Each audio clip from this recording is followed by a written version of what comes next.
Email a copy of U.S. Foreign Policy Cannot Ignore Human Rights to a friend. U.S. President Donald Trump and North Korea's leader Kim Jong-un shake hands after signing documents during a summit at the Capella Hotel on the resort island of Sentosa, Singapore, June 12, 2018. Photo, Reuters, Jonathan Ernst. U.S. President Donald Trump traveled to Singapore to negotiate nuclear issues, not to discuss North Korean violations of basic human rights.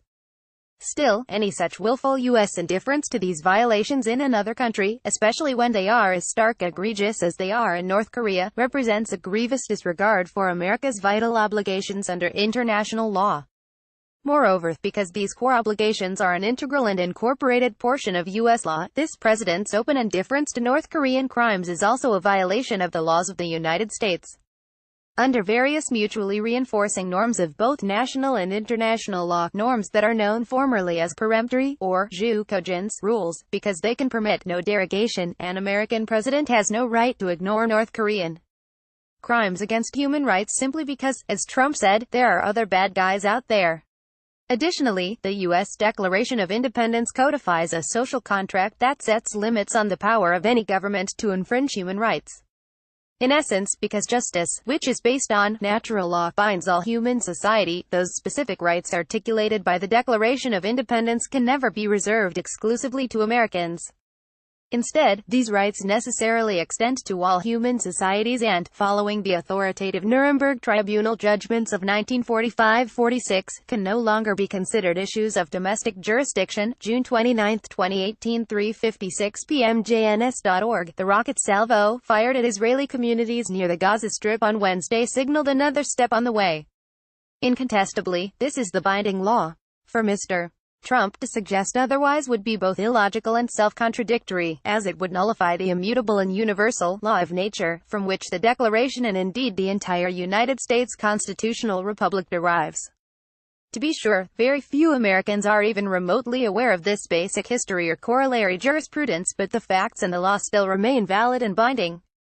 Speaking of history, the actual conveyance of natural law thinking into American constitutional theory was largely the work of John Locke's classic Second Treatise on Civil Government. While fellow English philosopher Thomas Hobbes regarded natural law and civil law as automatically coextensive, Locke echoed a more than 2,000-year tradition with his contrary view that civil law must always be consistent with pre-existing natural law. Today, for President Trump's benefit, it is worth noting that the well-known American duty to revolt whenever governments commit a long train of abuses and usurpations flows directly from John Locke's idea that civil authority can never extend beyond the protection of an individual's natural rights. As a result, Mr.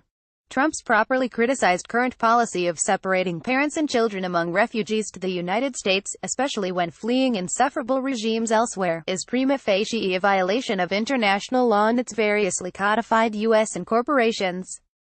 In this context, it also goes without saying that any such U.S. violations seriously impair our national interests and our ideals at the same time. Accepting the aptly famous legal maxim jus ex injury and non oritur, rights do not arise from wrongs. Mr. Trump should at least grasp the fundamental traditions and laws of his own country. There is more. America first, as an idea, makes no practical or legal sense. On every conceivable dimension of assessment, it is utterly destined to fail. The basic principles of the international law of human rights are already incorporated into statutes of the United States. Accordingly and unequivocally, the U.S. Department of State is required to enforce the human rights provisions mandated by Sections 116(d) and 502(b)(b) of the Foreign Assistance Act of 1961, as amended. Founded upon an irrational fear of both past and future, the Trump administration's open indifference to indispensable human rights, both internationally and nationally, is already generating a fearful kind of national isolation that is inherently flawed and openly self-defeating. For the United States, and for the world in general, meaningful survival and progress now mandate renunciation of the long discredited principle, everyone for himself. It is no longer even possible to cite as realistic a national foreign policy that is at explicit cross-purposes with worldwide dignity and human well-being. Gabriela Mistral, the Chilean poet who won the Nobel Prize for Literature in 1945, once wrote that crimes against human rights carry within themselves a moral judgment over an evil in which every feeling man and woman concurs. At this particularly perilous time in our U.S. presidential history, a last real hope for preventing such evil must lie in enhanced compliance with the complementary imperatives of America's basic traditions and its relevant laws. With such compliance, and not with the plainly conspicuous degradations of America First, this country could still replace U.S. President Donald Trump's unlawful disregard for compassionate and purposeful human interactions with a desperately needed ethos of both national and planetary renewal. Louis René Barris is Emeritus Professor of International Law at Purdue University. He is the author of 12 major books and several hundred articles dealing with international relations, international law, and political philosophy. This article was originally published by Jurist. The opinions presented by Allgemeiner bloggers are solely theirs and do not represent those of the Allgemeiner, its publishers or editors. If you would like to share your views with a blog post on the Allgemeiner, please be in touch through our contact page.